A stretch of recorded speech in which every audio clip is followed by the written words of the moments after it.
Hello and welcome to playground the sport show.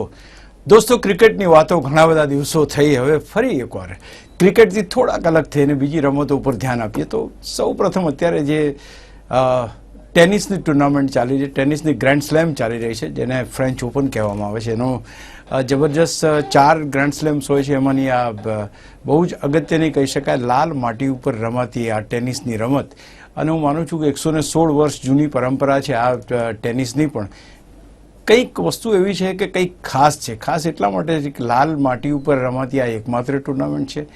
અહીં આગળ એવું છે કે ફાઇનલના જ્યારે ફાઇનલ્સ હોય તે વખતે કોઈ જાતના એ નથી કરવામાં આવતા, એટલે કે સતત પરસેવો પાડીને તમારે આખી મેચ રમવાની હોય છે. એટલે સૌથી તમારું શારીરિક રીતે શારીરિક ક્ષમતા તમારી જે હોય એ ક્ષમતાનો તમારે 100 નહીં પણ 200% આપો ત્યારે આ ટુર્નામેન્ટ રમી શકાય. દોસ્તો, આ ટુર્નામેન્ટ ઉપર વિગતવાર વાત કરવી છે. મારી સાથે પ્રમેશભાઈ મોદી જોડાયા છે. પ્રમેશભાઈ, આપનું હાર્દિક સ્વાગત છે. Thank you. પ્રમેશભાઈ, ટેનિસના કોચ ગણો કે સંચાલક ગણો કે કંઈ પણ, ઘણા બધા વર્ષોથી ટેનિસમાં એમણે પોતાની સેવાઓ આપી છે. ખાસ કરીને લાલ માટી ઉપર રમાતી ટેનિસની આ ટુર્નામેન્ટ, પ્રમેશભાઈ, શું છે આનું ઇમ્પોર્ટન્સ? આ એક જબરજસ્ત ટેનિસ ટુર્નામેન્ટ છે. દરેક એમાં રમવા માટે બહુ જ તલપાપડ હોય છે ખેલાડીઓ. શું સ્પેશિયાલિટી છે એની?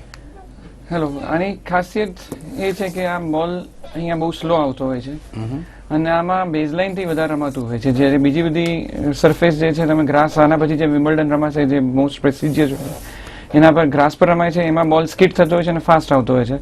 જ્યારે આમાં સ્લો આવે અને બોલ ઊંચો આવે એટલે આમાં તમે જેમ વાત કરી, સાચી વાત છે કે શારીરિક રીતે જે વધારે ટકી શકે, જે વધારે રમી શકે, લાંબી મેચો રમી શકે, લાંબી રેલી કરી શકે, એ આમાં જીતી શકે એવું હોય છે. આમાં તમે ગમે તેટલા ફાસ્ટ શોટ મારો પણ બોલ એની સ્લો થઈ જાય સ્પીડ આફ્ટર બાઉન્સ. પણ આ એકમાત્ર ટુર્નામેન્ટ છે આવી, ખાસ એનું શું મહત્વ છે? આ બહુ ટાયરિંગ સ્પોર્ટ છે. એટલે આમાં તમારે બધી રીતે દરેક પ્લેયરની ટોટલી સ્ટેમિના ગણો અને એફિશિયન્સી ગણો ખતમ થઈ જાય છે આમાં. ઇવન 15 દિવસ સુધી સતત આમાં જજુમવું, એટલે it is a testing time of endurance એમ કહેવાય છે આનું. ખરી રીતે જોવા જાવ તો આ એનું સ્ટેટમેન્ટ છે, આનું એક પંચલાઇન છે, ટેસ્ટિંગ ટાઈમ ઓફ એન્ડ્યોરન્સ. એટલે બહુ જ મહેનત પડે છે આમાં. એટલે ઘણા બધા પ્લેયરો આ ટુર્નામેન્ટ નથી રમે. જૂનામાં આપણે જોઈએ તો જોન મેકેન્ડ્રો, જે બહુ ગ્રેટ પ્લેયર હતો, સિંગલ્સ અને ડબલ્સમાં ઓનલી પ્લેયર, એ આ એકેવાર જીતી નથી શક્યા. અને ઘણા બધા પ્લેયરો આ એવોઇડ કરતા હોય છે ટુર્નામેન્ટ રમવાનું. જેમ કે આ વખતે ફેડરર નથી રમતા, કારણ કે આમાં રમવાથી એક તો તમારી સ્ટાઇલ ઓફ પ્લે બહુ જુદી થઈ જાય છે અને આમાં બહુ તમારો એન્ડ્યોરન્સ બહુ લઈ લેતો હોય છે. અને સેકન્ડલી તમે મેન્ટલી બી થોડા એ થઈ જાવ કે you lost the tournament or you lost in the second round, first. હા, એ પહેલા બીજા ત્રીજા રાઉન્ડમાં હારવાની બહુ ચાન્સીસ વધી જતા હોય છે. એટલે આમાં જે લોકો ક્લે કોર્ટ, યુરોપિયન્સ છે, એ લોકો આમાં બહુ સારી રીતે ટકી રહ્યા છે. અને થોડા ઘણા પ્લેયર ફ્રોમ યુરુગ્વે છે અને અર્જેન્ટિના છે, ત્યાંના પ્લેયરો જ્યાં ક્લે વધારે રમાઈ રહી છે, એ લોકો આમાં વધારે આગળ આવી રહ્યા છે આ ટુર્નામેન્ટમાં. ઓલવેઝ તમે હિસ્ટ્રી જુઓ તો. ખાસ કરીને પ્રમેશભાઈ, પૂછવાનું એ મન થાય કે આ પર્ટિક્યુલર જો સરફેસ ઉપર દુનિયામાં બહુ ખાસ ટેનિસ ન રમાતું હોય તો શા માટે હજુ પણ આ ટુર્નામેન્ટને એટલી જબરજસ્ત ગણવામાં આવે છે? આમ જોવા જાવ તો આના કરતા વધારે ગ્રાસ કોઈ જગ્યા નથી. તો એ ગ્રાસનું અત્યાર સુધી અને છેલ્લા 122 વર્ષથી આ ગ્રાસ પર રમાતી ટુર્નામેન્ટ છે. અને 2 ટુર્નામેન્ટ રમાય છે આખા વર્લ્ડમાં. તમે જોવો તો જે એક વિમ્બલ્ડનની પહેલા જે હોય છે એ, અને વિમ્બલ્ડન, એ એક ચાર્મ છે, એક આનું સ્પેશિયાલિટી છે. ગ્રાસ પર એ ઓલ્ડ અને સ્ટાર્ટિંગ ઓફ ધ છે એટલે ચાલુ રાખ્યું છે. French open testing time of the player એના લીધે છે. પણ આખા યુરોપમાં જોવા જાવ તો હજી ક્લે કોર્ટ ચાલુ છે. આની પહેલા જે ઇટલીમાં રમાઈ, સ્પેનમાં રમાઈ, બેલ્જિયમમાં રમાય છે, રોમમાં રમાઈ, બધી ટુર્નામેન્ટ ક્લે પર જ છે, લાલ માટી પર જ છે.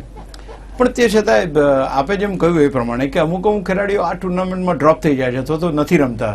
તો ખાસ કરીને એમની જે પ્લેઇંગ સ્ટાઇલ હોય એટલા માટે એ લોકો નથી રમતા, કે ખાલી એક સાયકોલોજીકલ રીઝન છે કે અમે? બંને વસ્તુ ગણાય છે. પ્લેઇંગ સ્ટાઇલના લીધે સાયકોલોજી પર ઇફેક્ટ પડે છે, કારણ કે એ લોકોની ગેમ, આ જે રમત છે આ સરફેસ માટે શૂટ ના કરતી હોય એટલે એ લોકો અવોઇડ કરી કાઢે. ઘણા બધા પ્લેયરો હિસ્ટ્રીથી લઈને, એટલે 100 વર્ષથી લઈને અત્યાર સુધી તમે જો તો ઘણા બધા પ્લેયરો આ ટુર્નામેન્ટ અવોઇડ કરતા હોય છે, કારણ કે એમની રમત એવી હોય છે કે જે આ સરફેસ પર શૂટ ના કરે અને અપસેટ સર્જે છે. અપસેટ સર્જે એટલે બીજી 1 મહિના સુધી એ લોકોને એની અસર રહેતી હોય છે. એટલે એ લોકો વિમ્બલ્ડન જે મોસ્ટ પ્રેસ્ટિજિયસ હોય છે એમાં અસર પડે, એટલે એ લોકો અવોઇડ કરતા હોય છે આ ટુર્નામેન્ટ.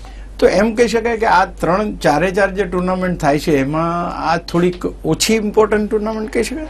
ના, ઓછી ઇમ્પોર્ટન્ટ તો નહીં, પણ ઓછી પોપ્યુલર કહેવાય, ઓછી કારણ કે આમાં સ્લો ગેમ થઈ જાય છે, ઓછી ફેવરેટ કહેવાય. ઇમ્પોર્ટન્સ તો એટલું જ છે. ઇવન આની પ્રાઇઝ મની પણ સારી છે. આની જે લોકો વધારે બેઝલાઇનથી રમી શકતા એ લોકો આનામાં જજુમીને આ લોકો રમતા જ હોય છે. પણ no doubt it is lower liked by all the players. It is not like by every player. અચ્છા છે. એ તો પછી એક એવું પણ પ્રમેશભાઈ બન્યું હશે ને કે આ પર્ટિક્યુલર ક્લે કોર્ટ પર રમવાના એક સ્પેશિયલાઇઝ્ડ પ્લેયર્સ પણ એવા હશે જ ને ખાસ? બહુ જ સ્પેશિયલ. કયા એવા સ્પેશિયલ પ્લેયર્સ તમને જે અત્યાર સુધીના આપણે જોઈએ તો 9 ટાઈમ નડાલ જીત્યા છે, જે સ્પેનના છે. પછી સોંગા છે, અહીંયાના છે, એ પણ આ સરફેસ પર રમતા હોય છે વધારે. પછી મોનફિલ્ડ છે, આ સરફેસ પર રમે છે. પછી ઓગસ્ટીના છે, આ સરફેસ પર રમે છે.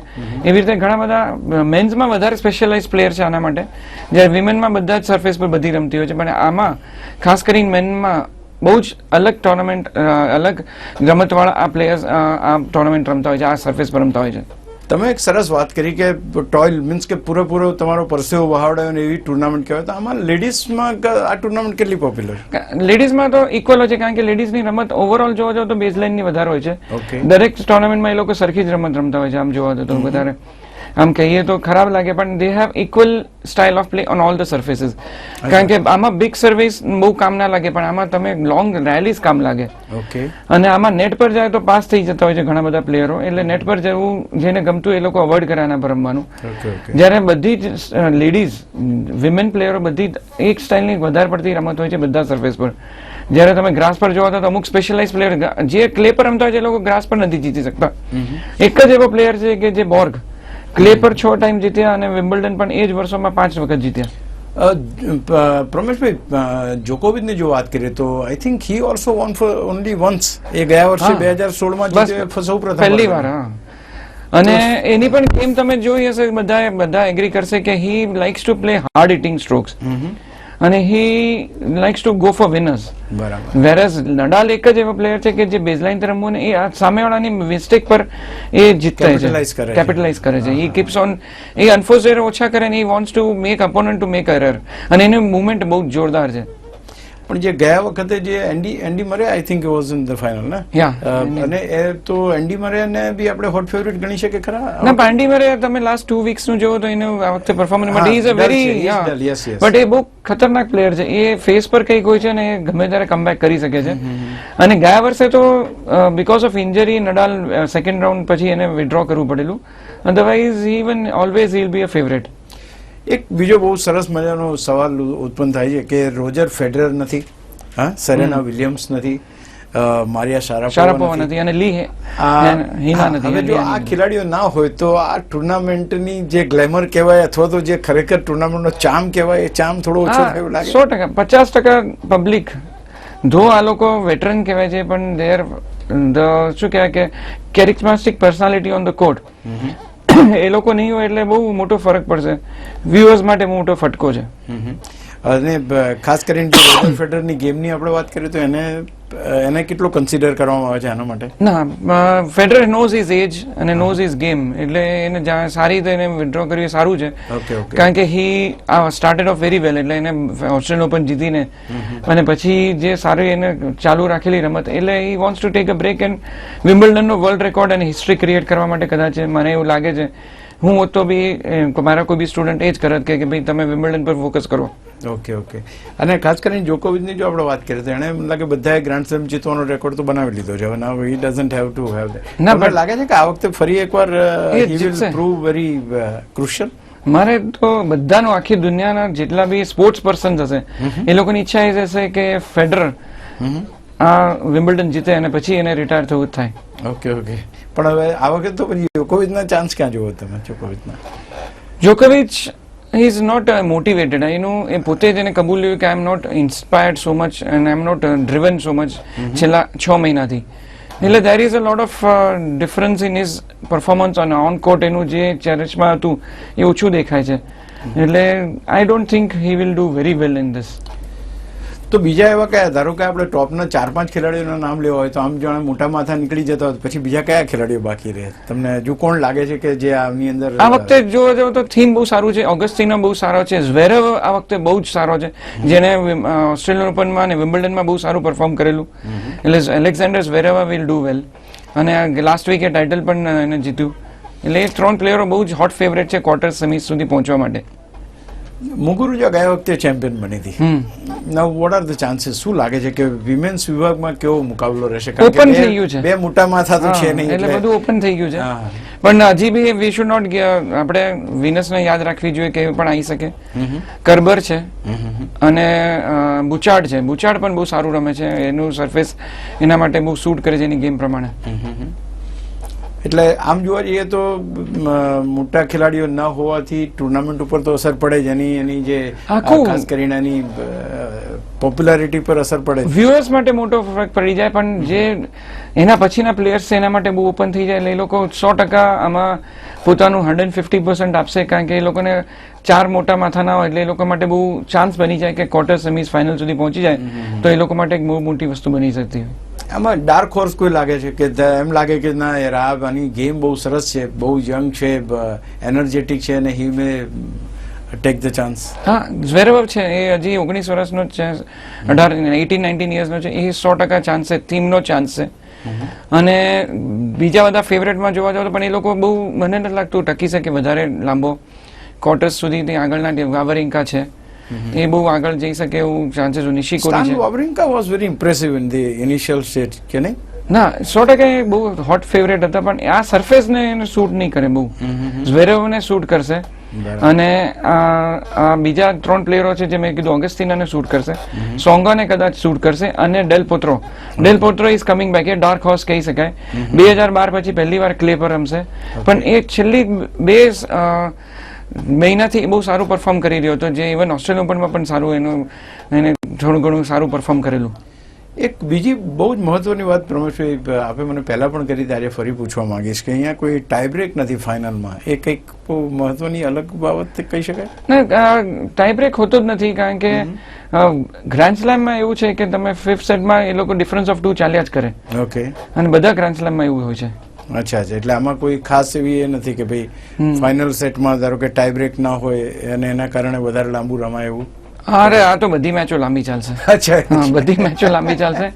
ઇવન ડ્યુસ પણ બહુ લાંબા ચાલશે. અને કારણ કે આમાં બોલ સ્લો હતો, એટલે બધા જ લોકો બેઝલાઇન થી રમતા હોય, એટલે એક તો એક પોઈન્ટ નો લાંબો ચાલશે, અને પ્લસ સ્કોર પણ. કારણ કે જ્યારે તમે લોંગ રમતા હો તો તમને બોલ જજ કરવાની બી પૂરો ટાઈમ મળે, આરામથી બધો ટાઈમ મળે.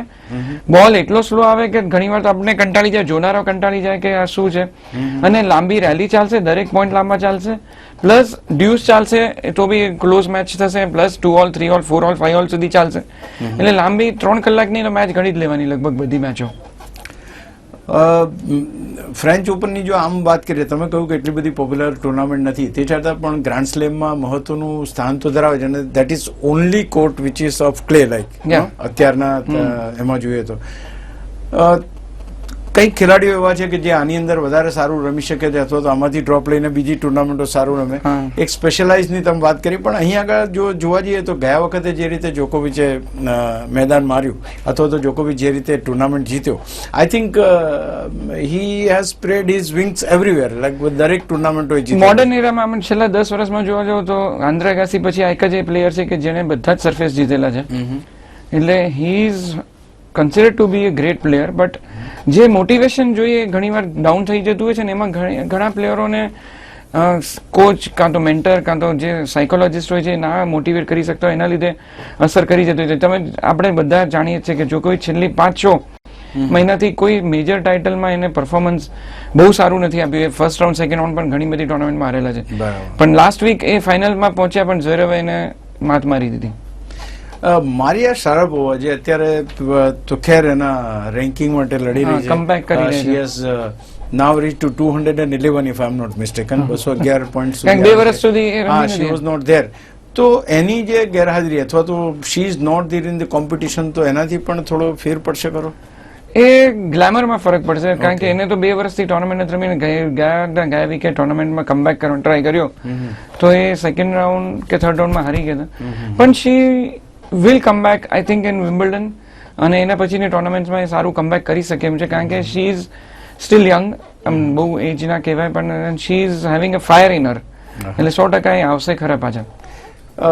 મુગુરુજાની આપણે વાત કરીએ એનું જે ગેમ સ્ટાઇલ છે અથવા તો એની જે રમવાની શૈલી છે એને ચેમ્પિયન બનાવી શકે એવી છે 100% સેમીઝ ફાઇનલ્સ તો ખરું કર્બર છે કર્બર છે એ છે તમે કહ્યું કે જે નવા ખેલાડીઓ ઉભરીને આગળ આવશે તો એમાં કયા ખેલાડીઓ વિમેન્સ ભાઈ એમાં યુક્રેનની એક પ્લેયર છે એનું પણ આપણે સ્લીવ એ એક પ્લેયર છે એને પણ આપણે રાઈટ ઓફ ના કરાય સ્વિતોમિના કે એવું નામ છે ને ક્રિસ્ટીના એ બે યુક્રેનની છે એક પછી ઝેકોસ્લોવાકિયાની છે એ અને સર્બિયા એ 3 પ્લેયરો એ રશિયન પ્લેયર્સો છે એ પણ બહુ સારું કરી રહ્યા છે અને they will also give a very good tough time to all the big players. અને આમ ધારો કે આપણે ટુર્નામેન્ટની દ્રષ્ટિએ જોઈએ તો આજે એમ કહ્યું કે ટફ ટુર્નામેન્ટ છે તો અહીં આગળ જે ટુર્નામેન્ટ જુનિયર્સને જે જુનિયર વિભાગ બી આના રમાતા જશે તો તમને એમ લાગે છે કે જુનિયર ખેલાડીઓ પણ આમાં રમીને કદાચ વધારે થાકી જાય તો તે લોકો બી ઓપ્ટ આઉટ કરે એવું બને? ના ઓપ્ટ આઉટ તો નહીં કરે કારણ કે આના જે રમે છે એ લોકો આમાં છેલ્લે 3-4 વીકથી આ ટુર્નામેન્ટમાં આ સરફેસ પર રમીને યુઝ ટુ થતા હોય છે. ઓપ્ટ આઉટ કરવું અઘરું છે પણ there performance might go down કારણ કે ઇટ ઇઝ વેરી ટાયરિંગ 15 દિવસ સળંગ રમવું સારું રમવું તો ઇટ ઇઝ વેરી ટાયરિંગ ઓલ્સો. ગુજરાતની જીલ દેસાઈ ફ્રેન્ચ ઓપનમાં રમવાની છે એવા સમાચાર હતા. શું લાગે છે કે જે ખેલાડીઓ આવી મોટી ટુર્નામેન્ટમાં રમે છે આની પહેલા પણ ઓસ્ટ્રેલિયન બહુ સારું પરફોર્મ વેલ તો આમાં પણ એ જઈ રહી છે તો will this boost her career કે 100% 101% કારણ કે એક તો તમે આવા મોટા એક્સપોઝરમાં તમે જાઓ એટલે એમને તમારું ઇન્સ્પિરેશન વધી જાય તમે આ લાઈવ અને 1-to-1 ઇવન સ્ટેડિયમમાં બેસીને તમે મળીને પણ લોકોને પ્રેક્ટિસ જોઈ શકો એટલે તમે એ લોકોનું ગેમ સ્ટાઇલ ને બધું તમે ઇન્ટરેક્ટ કરી શકો એટલે બહુ મોટો ફરક પડે when you are a player there. જેમ આઈપીએલમાં ઘણા બધા જુનિયર અને બધા પ્લેયર ડોમેસ્ટિક પ્લેયરોને આવા ઇન્ટરનેશનલ ને વર્લ્ડ ક્લાસ પ્લેયરો જો રમવા મળે એવી રીતે આમાં પણ એવું ચાન્સ મળે તમને ઝીલ દેસાઈ માટે it will be a very big help to make her career અને ગો અ લોંગ વે. ખાસ કરીને ઇન્ડિયાના ડબલ્સમાં ગયા વખતે મારા ખ્યાલથી પેસ અને Martin I think they were the champion. Martin Hingis. તો આ વખતે કોઈ ભારતીય ટીમ કંઈક વધારે સારું કામ કરે એવું લાગે છે? I doubt કે અહીંયા કઈ એવું કરી શકે કારણ કે ઇવન પેસનું પણ જે પાર્ટનરશિપ હતી એ હવે છે નહીં હિંગિસ જોડે આ વખતે. અને ઇવન સાનિયા ને હિંગિસ ની હતી એ પણ નથી હવે એટલે બહુ ડાઉટફુલ છે અને આ સરફેસ માટે બહુ અઘરું પડે કારણ કે તમારી જોડે જો સારો ઇક્વલી મેચિંગ અ પ્લેયર ના હોય તો બહુ ટફ પડે છે અને સાનિયા માટે પણ આ વખતે મને ડાઉટફુલ લાગે છે. સિંગલ્સમાં આપણી કોઈ કોમ્પિટિશન તો મારા ખ્યાલથી છે જ નહીં નથી કોઈ છે નહીં અત્યારે કેટલા વખત ડબલ્સ પણ એવું કેમ? ચલો પ્રમેશભાઈ આજે એ વાત ઉપર બી થોડી કેમ એમ લાગે છે કારણ કે જે રીતની પરિસ્થિતિઓમાં ભારતના ખેલાડીઓ રમે છે એમાં કઈ તકલીફ છે કે પછી એસોસિએશન્સ અને બાકીની બધી જે ઇન્ફ્રાસ્ટ્રક્ચરલ જે એટીટ્યુડ છે એમાં કઈ ના એવું તો હું ના કહી શકું કારણ કે બધા જ પ્લેયરોને તમે એવું નથી કે ગવર્મેન્ટ સપોર્ટ કરતી દે ગો આઉટ અને અહીંયાની વેધર કન્ડિશનનું પણ તમે બહાનું ના કાઢી શકો કારણ કે જે લોકો આમાં આગળ કરવા માંગતા હોય જે લોકો સારા એરિયામાં સારા સરફેસમાં અને સારા વેધરમાં રમીને પ્રેક્ટિસ કરતા જ હોય છે અને it's a individual sport it's not team. It is individual sport પણ તે છતાંય કારણ કે અલ્ટિમેટલી તો you have to go through your associations and authorities and all that. હા ના ફિઝિકલ આસ્પેક્ટ ના આમાં કઈ એવું નથી હોતું you just play keep on playing and you can winning points. તમે જેમ જેમ વધારે રમો પોઈન્ટ્સ મળતા જેમ તમને એન્ટ્રી મળે.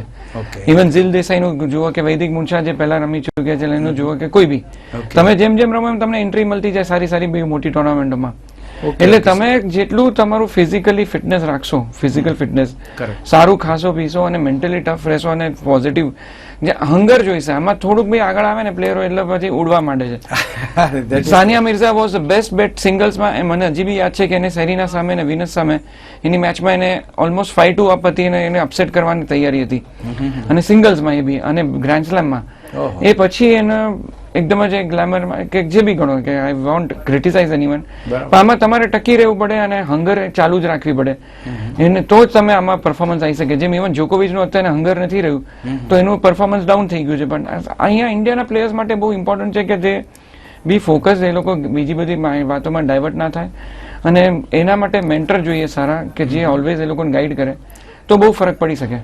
રમેશભાઈ, ખાસ કરીને એવું જોવા મળ્યું છે કે ભાઈ સિંગલ્સ છોડી દો, આપણે ડબલ્સ રમીએ. ડબલ્સમાં રમવાના ફાયદા ઘણા છે. કદાચ એનર્જી છે શેર થઈ જતી હોય, અથવા તો વધારે કમ્ફર્ટ ઝોનમાં ભારતીય ખેલાડીઓ ડબલ્સમાં જોવા મળતા હોય, અથવા તો મિક્સ ડબલ્સમાં જોવા મળતા હોય, એવું ખરું? હા, એ છે કે કારણ કે મેં કીધું ફિઝિકલ આસ્પેક્ટના લીધે ઘણા બધા એનું ડ્રોબેક હોય છે કે સિંગલ્સ માટે એ લોકો નથી રમી શકતા. તો ડબલ્સમાં શું છે, ટીમ વર્ક. આપણે ઓલવેઝ ટીમ ગેમ બહુ સારું રમે છે ઇન્ડિયા. હોકી બહુ સારું રમેલા છે આપણે છેલ્લા ઓલિમ્પિક્સમાં સૌથી વધારે મેડલ. પ્લસ આપણે ક્રિકેટ બહુ સારું રમી રહ્યા છે. એટલે એ બે મોટામાં મોટી ટીમ ગેમ જો તો દે વે ઓલવેઝ ડન વેલ. જ્યારે સિંગલ્સમાં અત્યારના બેડમિન્ટન અને ટેનિસ વી આર ડુઈંગ વેલ, જે ઇન્ડિવિજ્યુઅલ સ્પોર્ટ કહેવાય. બેડમિન્ટનમાં આપણે બહુ સારું કરી રહ્યા છે, ઇન્ડોર છે, ને આપણે સારા પ્લેયર્સ હોય એ બહુ સપોર્ટ કરીને ગાઈડ કરે છે. ગોપીચંદજી બહુ સારા પ્લેયરો બનાવે. જ્યારે એવા કોઈ પ્લેયરો આપણે ઇન્ડિયામાં નથી મળ્યા કે જે વિજય અમૃતરાજ હોય કે રમેશ કૃષ્ણન હોય કે આનંદ અમૃતા, જે લોકો સારા કોચ મેન્ટર તરીકે કામ કર્યું હોત તો ઘણું બધું એમનો એક્સપિરિયન્સ આપણે પ્લેયરોને કામ લાગે. પણ ઓવરઓલ જોવા જઈએ તો ભારતના ખેલાડીઓનું ખાસ કરીને ટેનિસમાં યોગદાન જોઈએ તો આપણે સિંગલ્સમાં તો છે જ નહીં એમ કહી શકાય. હા, અત્યારે પ્રેઝન્ટલી માત્ર ને માત્ર ડબલ્સમાં જે છે, અને ભવિષ્યમાં જે કોઈ અત્યારે જનરેશન રમી રહી છે એમાં પ્રમેશભાઈ કોઈ એવો ખેલાડી લાગે તમને પોટેન્શિયલ વાળો કે જે કદાચ 2-1 વર્ષમાં ઇન્ટરનેશનલ લેવલ ઉપર બહુ મોટું એ કરે? હોપફુલી અમે આશા રાખીએ છીએ. અમારે પણ એકેડમીમાં અમે મહેનત કરીએ જ છે, પણ સારું એવું 4-1 વર્ષમાં 100% આપણા પ્લેયરો અને ટોપ પર આવશે. ટોપ 50 ઇન ધ વર્લ્ડ રેન્કિંગ 100% મળશે 4-1 વર્ષની અંદર. છોકરીઓમાં ઝીલ દેસાઈના બહુ સારા ચાન્સ છે. She can do very well in even women's. Even Ankita Raina જે બહુ સારું પરફોર્મ કરી રહ્યા હતા એ પણ સારું કરી શકશે. તો ઇવન અંકિતાનું નામ કેમ મોટી ટુર્નામેન્ટોમાં આપણે એ વિમેન્સ મારે 100% કહે વિમેનમાં આવી ગયા પછી એને અને બહુ મોટો આમાં તમને સ્પોન્સર બહુ જોઈએ, ફરવું બહુ પડે છે, બહુ બધી ટુર્નામેન્ટ રમવી પડે, એટલે બહુ ટેક્સિંગ હોય છે. એટલે બહુ તમારે ઇન્વેસ્ટમેન્ટ બહુ મોટું થઈ જતું હોય છે. સ્પોન્સર ના મળે તો અડધે તમે અટકી જવું પડે. તો પ્રમેશભાઈ, ખાસ કરીને જો ફ્રેન્ચ ઓપનની આપણે વાત કરીએ તો હોટ ફેવરિટ તમારી દ્રષ્ટિએ કોણ? બંનેમાં એક મારા આમ તો ફેવરેટ પ્લેયર નથી, પણ તો નડાલ ઇઝ હોટ ફેવરેટ, અને પ્લસ ઝવેરેવ વિલ ડુ, અને ઓગસ્ટીના. આ 3 સેમીફાઇનલમાં 100% આવશે, અને ચોથો કોઈ પણ થઈ શકે. અને વિમેનમાં તો બુચાર્ડ છે, કર્બર છે, અને મુરુગુઝા છે, અને એક યુક્રેનની પ્લેયર છે, એ 100% આવશે. તો દોસ્તો, વાત એમ છે કે ફ્રેન્ચ ઓપન બહુ ટફ ટુર્નામેન્ટ છે. થેન્ક યુ વેરી મચ પ્રમેશભાઈ, આપ અમારી સાથે જોડાયા. તો ખાસ કરીને ક્લે કોર્ટ ઉપર રમાતી આ એકમાત્ર ટુર્નામેન્ટ પરસેવો વહાવે એવી ટુર્નામેન્ટ છે, પણ ક્યાંક ને ક્યાંક સિંગલ્સ એટલે કે ટીમ ગેમ સિવાયની ગેમમાં ભારત તો ખેર આમાં છે નહીં, એ હંમેશા ટીમ ગેમમાં સારું કરે છે, પણ સિંગલ્સની અંદર પણ જે ખેલાડીઓ આ પર્ટિક્યુલર ટુર્નામેન્ટમાં રમવા નથી માગતા અને પોતાની એનર્જી બાકીના ગ્રેન્ડ સ્લેમ માટે બચાવીને રાખે છે, એટલે ટફ ફાઇટ હોય છે. ટૂંકમાં અહીં આગળ પરસેવો પાડવો પડે છે, કલાકો રમવું પડે છે, બોલ સ્લો આવે છે એટલે તમારે રમવામાં ઘણી તકલીફ પડે, અથવા તો ઇઝીલી તમે એને જજ કરી શકો એટલે તમે રિટર્ન સારા કરી શકો, રેલી સારી કરી શકો, શોટ સારા રમી શકો અને મેચ લાંબી ચાલે. તો દોસ્તો, તે છતાંય આ ટુર્નામેન્ટની એક અગત્યતા એક ગ્રાન્ડ સ્લેમ તરીકે તો છે જ. જોઈએ ફ્રેન્ચ ઓપનમાં કોણ ચેમ્પિયન બને છે. ફરી મળીએ, ત્યાં સુધી અશોક મિસ્ત્રીને રજા આપશો. નમસ્કાર.